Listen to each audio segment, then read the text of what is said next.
Lesson 15, Style, Tone, and Syntax. Style, tone, and syntax are three elements that make or break a writer because they tap into the emotions of the readers or listeners. Keep watching to understand the meanings of style, tone, and syntax and understand what service they perform. So open your notebooks and let's begin.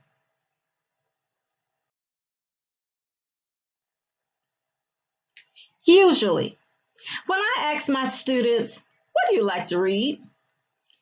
Honestly, most say I don't like anything. Only a few actually have some genres on their lips. Manga, fantasy, romance, historical, action, horror, urban youth. Well, regrettably, there is nothing I really can do to stimulate the interest of students who don't like to read. Now, getting them engaged and wrapping their minds into a story, a literary piece, that's no problem. But talking them into reading the stories on their own, nah, but I try nonetheless. For the students that do tell me what they like, I ask, why do you enjoy this genre of literature?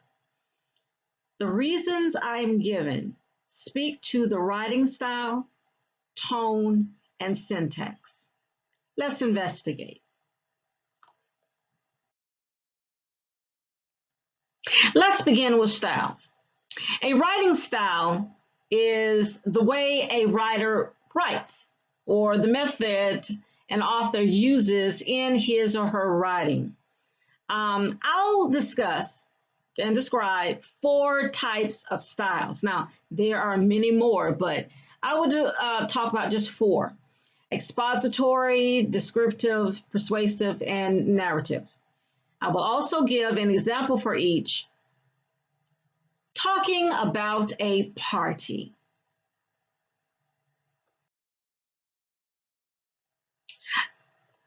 Number one, expository. This style usually delves into one subject and provides just the facts. The opinion of the author, well, that's left out. Because the opinion is left out, so is the language that would color the piece. This writing style leaves the opinion to the reader.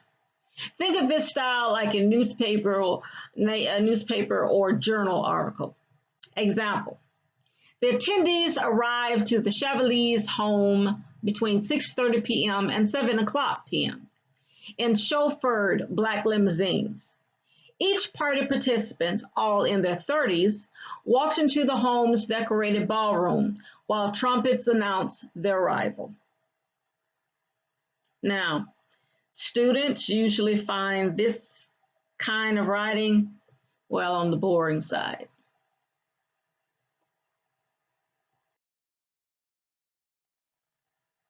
Number two, descriptive. In this style, the writer describes a character, an occurrence, a place, etc., in very vivid details.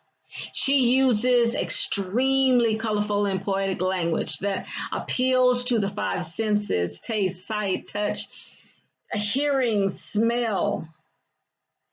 Even though it is not persuasive, the style can unintentionally persuade because of its expressive nature. Example: the attendees began arriving to the Chevalets' palatial estate while the autumn sun was slowly setting.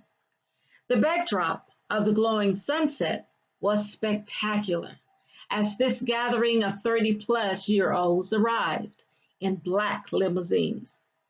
Each partygoer leisurely strolled down the quarter-of-a-mile red carpet that began outside and ended in the Chevalets' decorated ballroom, while trumpets triumphantly announced their arrival. Now, most students I have taught, they enjoy this style, as long as it's not too long and wordy. Number three, persuasive. In this style, the writer discusses a topic and then tries to convince the reader that her or his view about the subject is the correct view. The author gives reasons why the reader should believe his or her point of view or the way in which they think about the subject. Think about a newspaper or magazine editorial page. For example, the filthy rich attendees began arriving to the Chevaliers' gaudy estate, while many hard-working individuals were just getting home from a hard day's work. The backdrop of the glowing sunset seemed to emphasize the separation of the haves and the have-nots as this gathering of 30-plus-year-old trust fund babies arrived in chauffeured black limousines. Each partygoer casually paraded down the Hollywood red carpet as his and her own private catwalk. The velvet red carpet began outside and ended in the Chevaliers' garishly decorated ballroom. Loud trumpets announced each person's arrival as if they were royalty. Now, students I have taught, they usually love this style because it gives them something to debate about.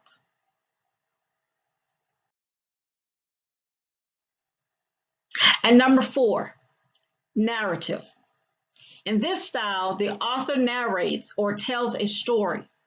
This is where our short stories, biographies, poetry, or novels live.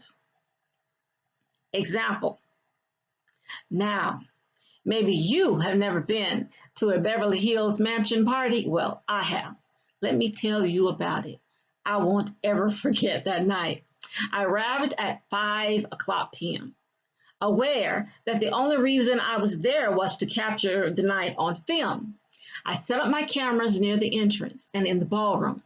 I truly was not prepared for the extravagance I would view that night. The partygoers arrived in shiny black limousines. Watching the long cars be navigated around the curves of the entrance amazed me. The drivers must be well paid. However, the monuments which emerged from the cars were truly amazing. I call them monuments because they looked like they belonged in a museum. Women in luxurious formal gowns, draped in diamonds and gold, seemed to materialize from the cars as their escorts held out their hands. Blahniks and Louis Vuitton were the only shoes I saw, and they can cost 3,000 plus. It was just like a fairy tale, and I was there. Students, oh, they love this style. They love it because it is so personal.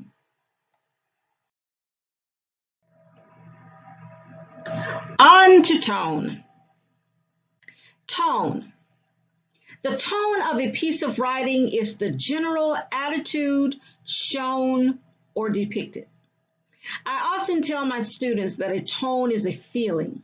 So any way you feel, that can be the tone of your story.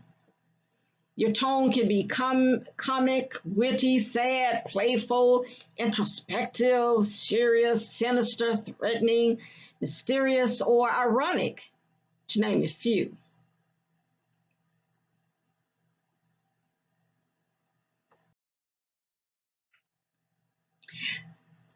Let's go back to persuasive. Now, I'm not reading that again for you, but please do read it.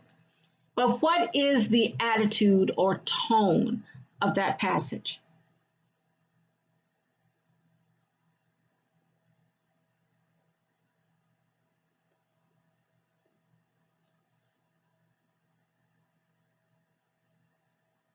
Pause if you must.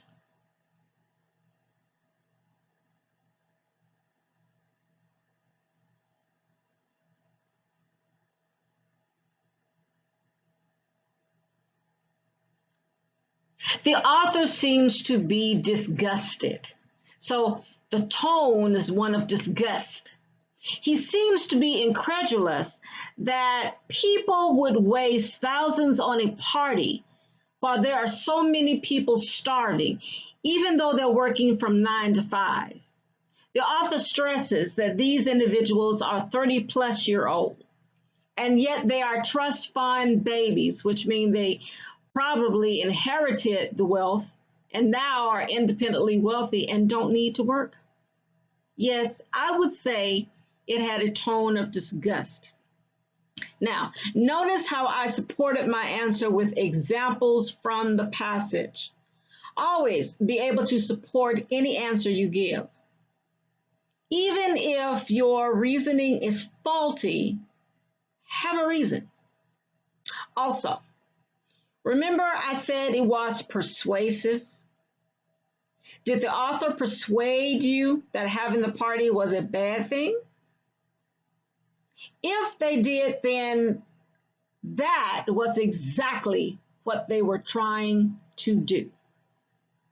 Persuade you.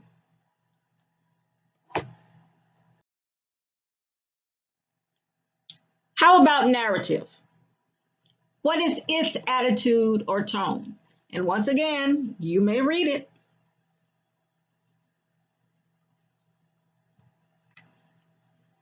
Because I'm not.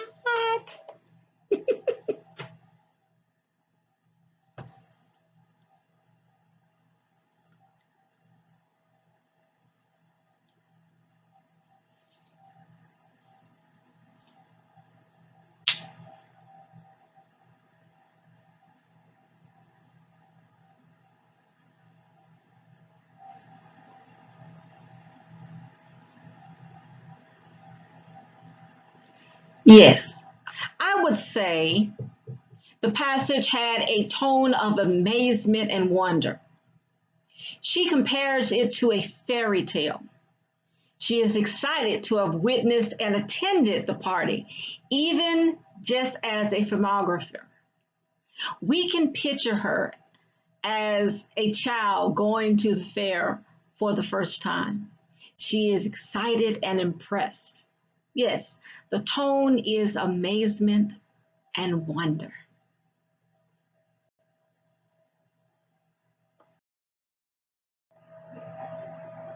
Syntax. Syntax is the grouping of words and phrases to create well-constructed and coherent sentences. Syntax is the glue that holds all writing together. Think of them as rules to writing. For example, read the sentence. Arrived, Gore shiny black. Limousines the party. That sentence does not make any kind of sense. I don't care how you read it. That does not make any sense because there is no syntax used. There are no rules. So if you are writing like this, you need to stop. You need to use your syntax. Also consider these sentences. The girl squealed joyfully. The girl joyfully squealed. Joyfully, the girl squealed. These three sentences are using syntax, but each in a different way. Now, don't get it confused. We're not talking about word choice. That's a whole nother topic. Because if you notice, all three sentences use the exact same 4 words.